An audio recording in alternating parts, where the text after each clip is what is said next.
The following program was produced by an independent community producer.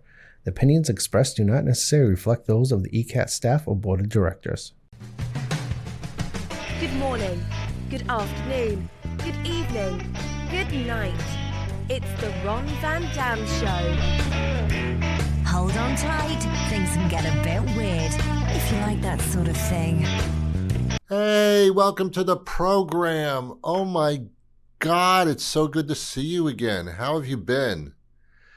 I do this weekly out of this studio.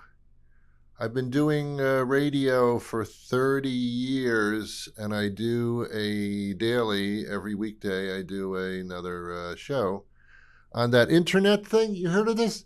And then also syndicated radio stations. And once a week I come in here, but I don't know why. Because I guess I can, and I do a version of what I do on the radio. On the radio, I do interviews, and I might say some things that might be a tad off color, but probably not.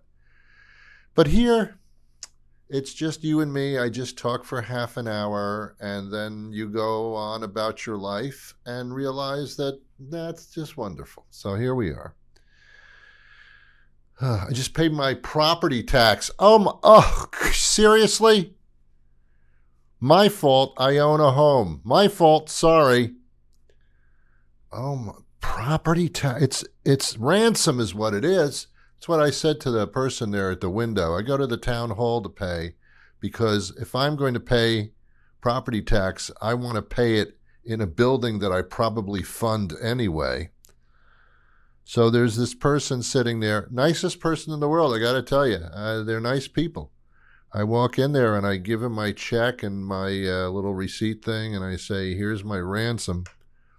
And she kind of agrees. This is getting crazy. It really is. I figure if I should pay that kind of money quarterly for property tax, when I pay it, I should at least get a lollipop or something. Give me like maybe a coupon to a restaurant or something. Something. Give me something. But I don't get anything. And then at the same time, I paid my water bill. That's going up a lot too. And yet the quality of the water is apparently going down, or not yet to where it should be according to state water regulations. Federally, we're fine here. State-wise, though, we're deficient. And yet I get a bill for my water, and it's like, why shouldn't I get a discount for like water that isn't that good? I mean, what's going on? Anyway, this is where I chose to live, and there you have it, man. What am I supposed to do? What am I supposed to do? It costs a lot of money to live these days. I'm in a house that's about 20 years old now, and I'm finding that I am going through a phase in life with my house. We're doing it together, where everything in my house has said, we're only good for 20 years. It's time to replace everything. All at once. It's all at once or nothing at all. I mean, appliances breaking down, furnaces, roofs. I mean, everything, it's all at the same time. It's all at the same time. It's all like they get together when I'm out of the house, and the water heater says to the, to the roof, hey, let's get together and screw this guy up as much as we can, okay? But wait until the quarter's coming, so he has to also pay the property. He's going to go crazy. Yeah, well, it worked. It worked. Anyway, we're all in the same boat. We're all apparently on Noah's Ark here. There's some place, I saw this on TV. There's some place in the midsection of the country, like right about here, where they have a replica of Noah's Ark, and they have replicas of all the animals that were on the Ark, and two of those animals were dinosaurs. What Bible are you reading? Oh my God. Humans and dinosaurs never lived at the same time. The Flintstones is not a documentary. What kind of planet are we living on here? What's going on? Are people getting stupider, or are we getting smarter? I think it's an even draw. One way or the other, things are not working out very well. I don't know how so many people can be on different pages. I don't know. We all live and breathe the same air. We live on the same planet. We go through the same problems. And yet we're like totally, totally different in our beliefs and things. It's just phenomenal. It's engaging until you have to engage. Then it's a problem. But I'm not here to complain. I'm really not. And I'm not here for any reason other than I had nothing else to do. And it's not lunch yet. So that's what I'm doing here. Thank you for being here.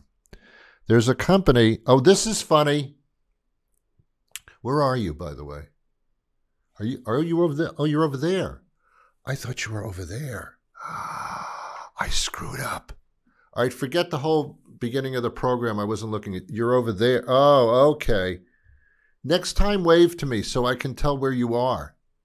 I'm over here through the whole thing, and you're over there.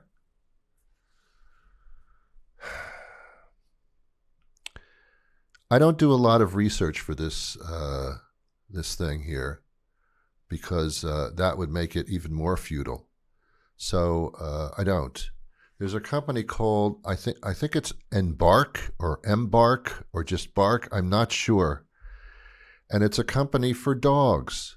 It has dog products and dog services, and it's an internet thing, as everything is these days. Yeah, it's for dogs. It's for dogs. It's for humans. Dogs don't have wallets. I mean, they can't like take their paw and put it in their wallet. I mean, it's for humans.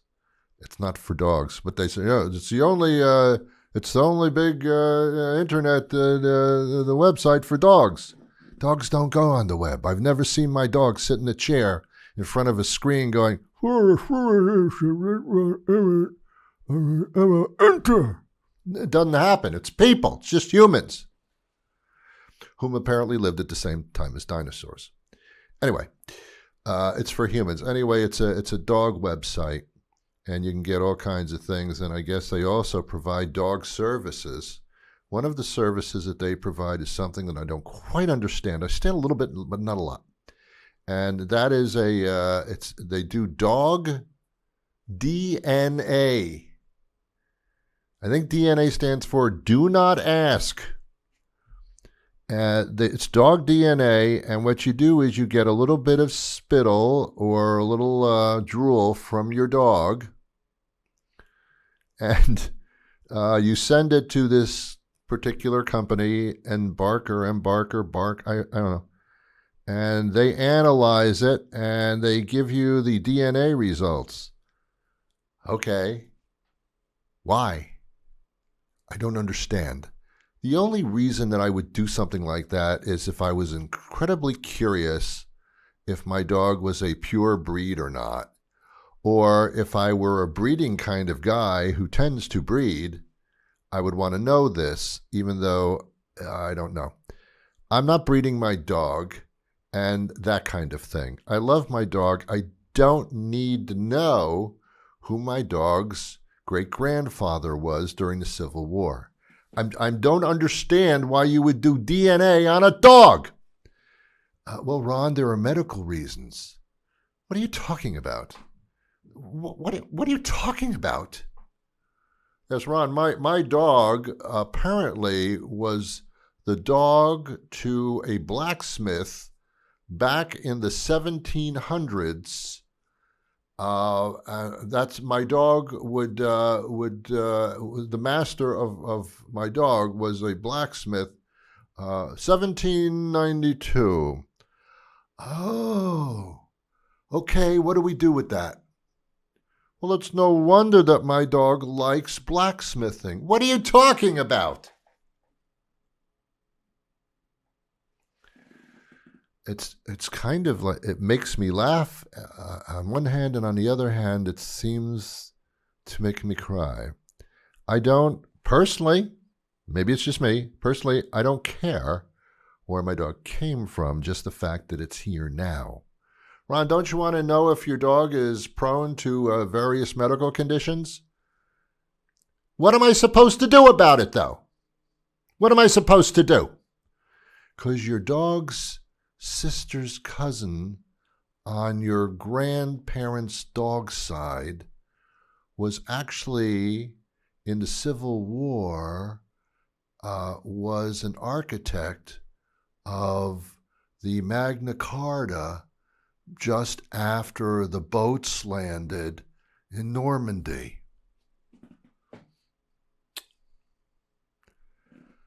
Okay, that's nice.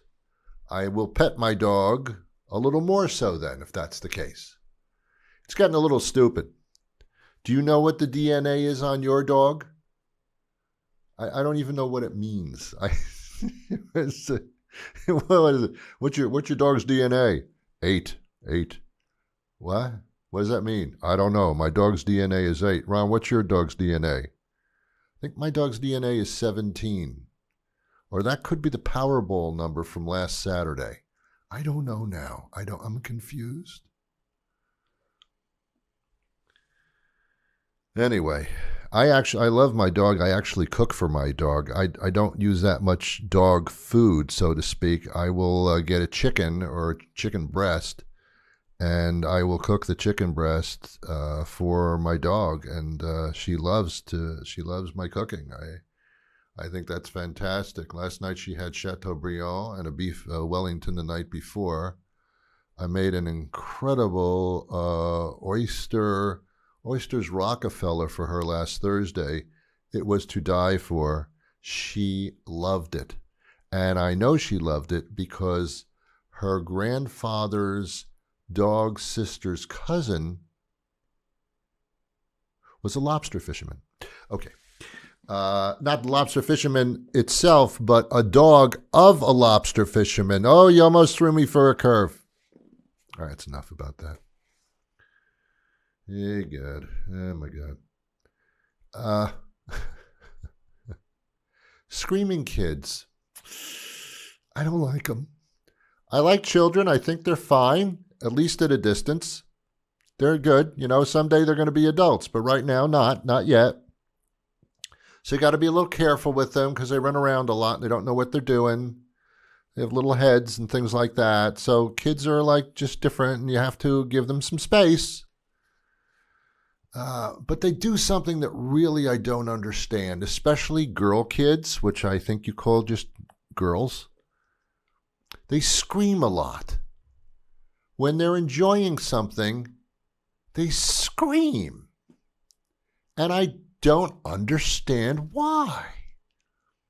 If kids are in a pool, a swimming pool, and they're having a great time, how do they react to having a great, incredibly wonderful time in the pool? They scream. When they're happy, they scream. That's not good. That's not good training because when they get older, when they scream, that means that they're in trouble. So here's the deal. If I'm outside in the summer and I hear a girl screaming, I'm going to go, oh, have a good time in the pool. But maybe she's screaming because a car is chasing her, trying to abduct her. I would not know that because I don't know the difference because they're both screams. What I'm saying is save the screaming for the perilous situations in which you need help. It's like the boy that cried wolf in a way it's not. You know, if you're going to scream, make sure it's because you're in trouble. Otherwise, the next time I hear you scream, I'll just figure you're having a good time. When indeed, screaming when you have a good time is the opposite of screaming when you're in trouble. So make your screaming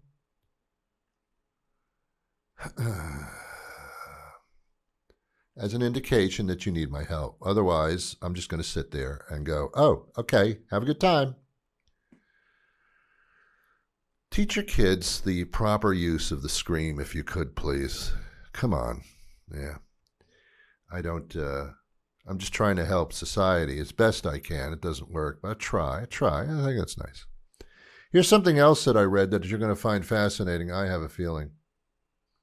This is absolutely true, and this was on the internet, which means it's got to be true.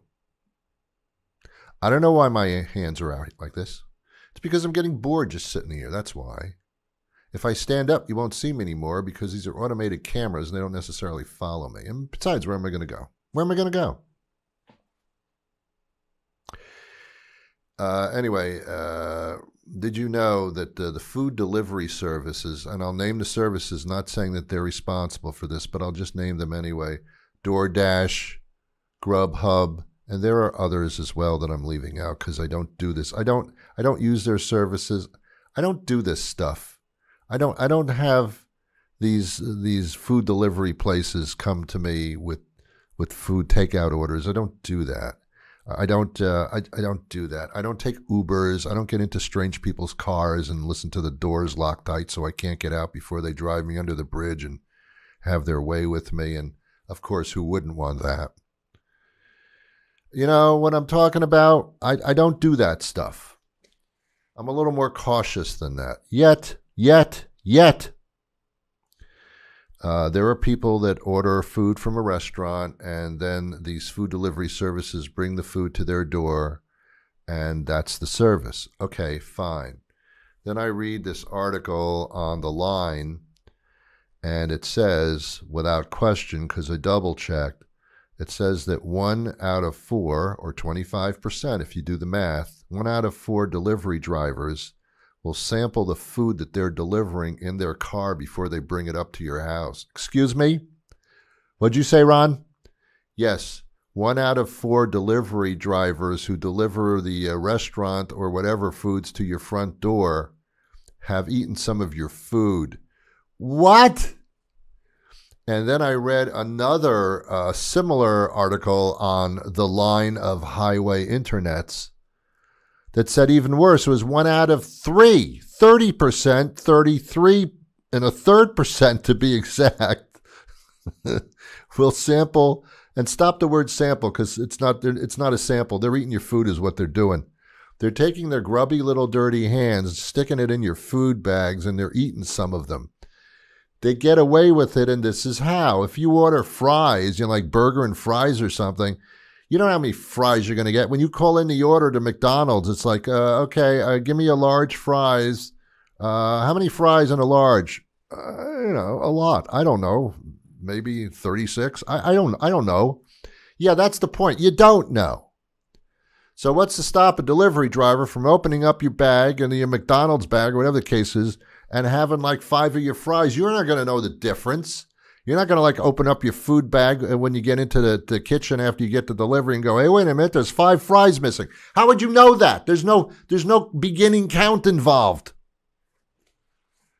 Worse yet, order a milkshake or a fountain drink or something like that and have that delivered to your house. What they do is they'll sip a little bit off the top. Excuse me? Your lips were on my liquid? Yeah, that's what they do.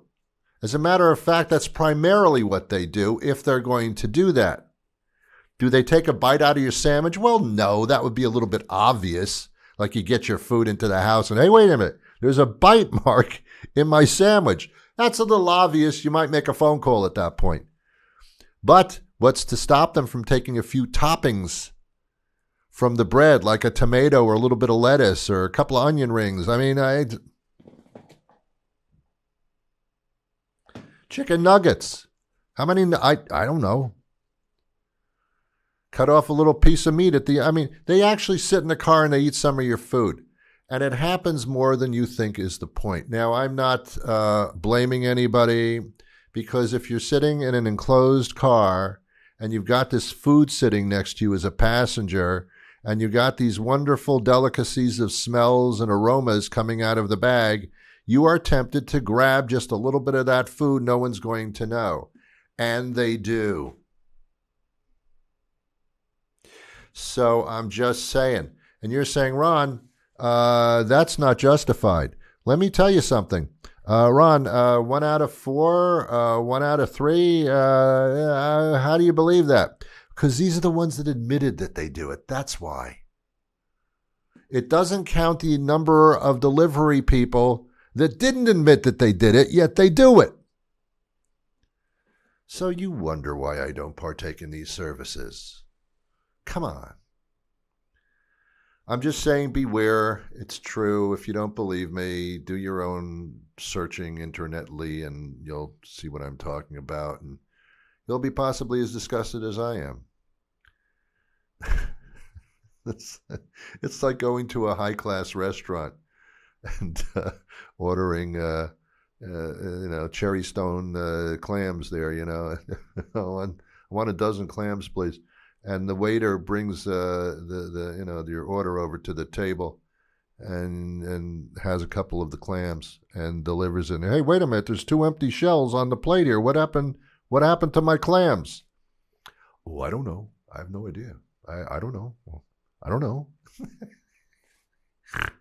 It's funny, stupid stuff. Anyway, beware.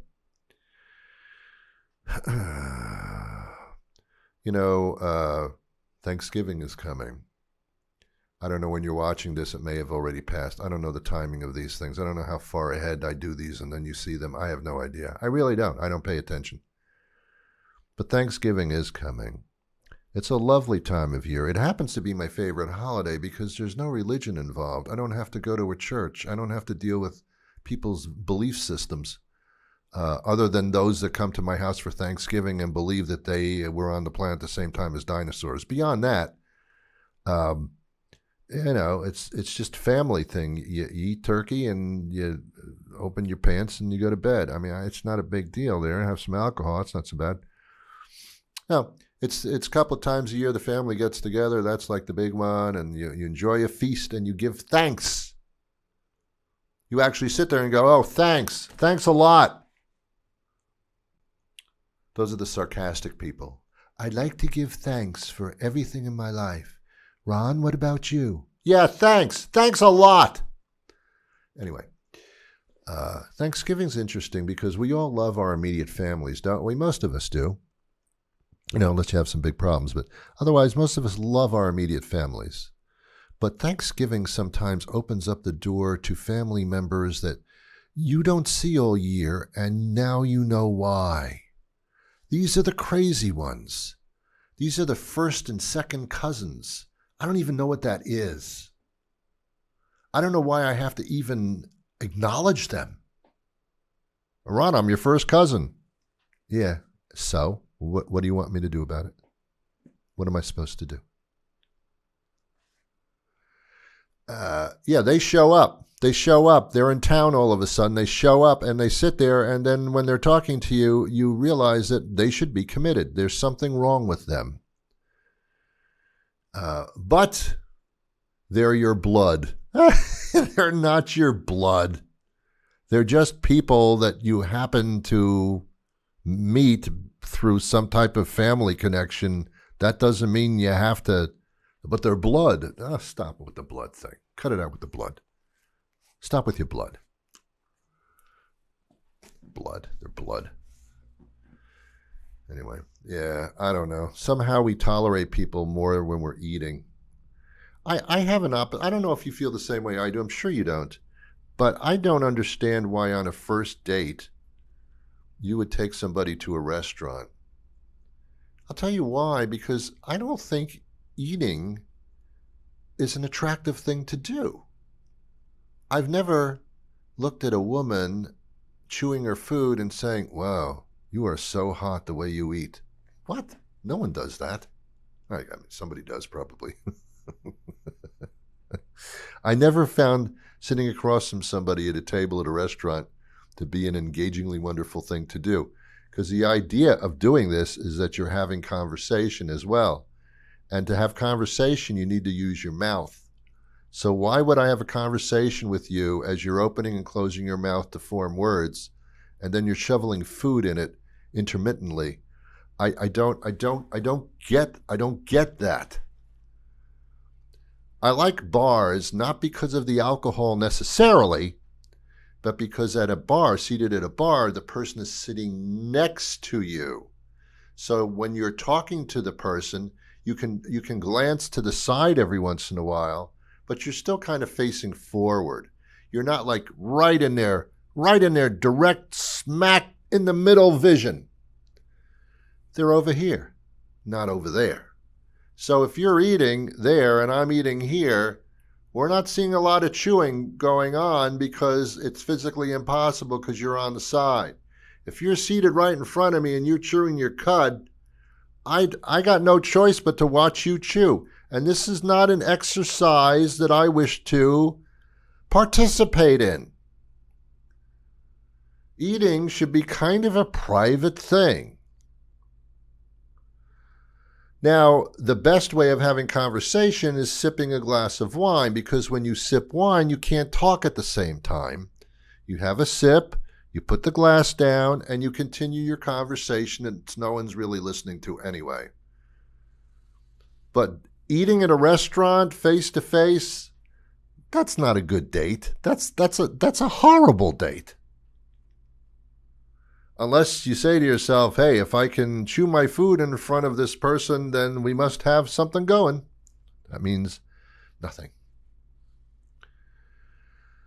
That's what the show is about. I'm pointing out things that I think we all experience, and you may disagree with me on many counts, and that's a fine thing. We are built as human beings to disagree and to argue. Don't you understand that? I was never on a debate team, but if I was, I would use a basic tactic of debate, and I think I'd win every time. And let me give you an example. You know, you're stupid. No, you're stupid.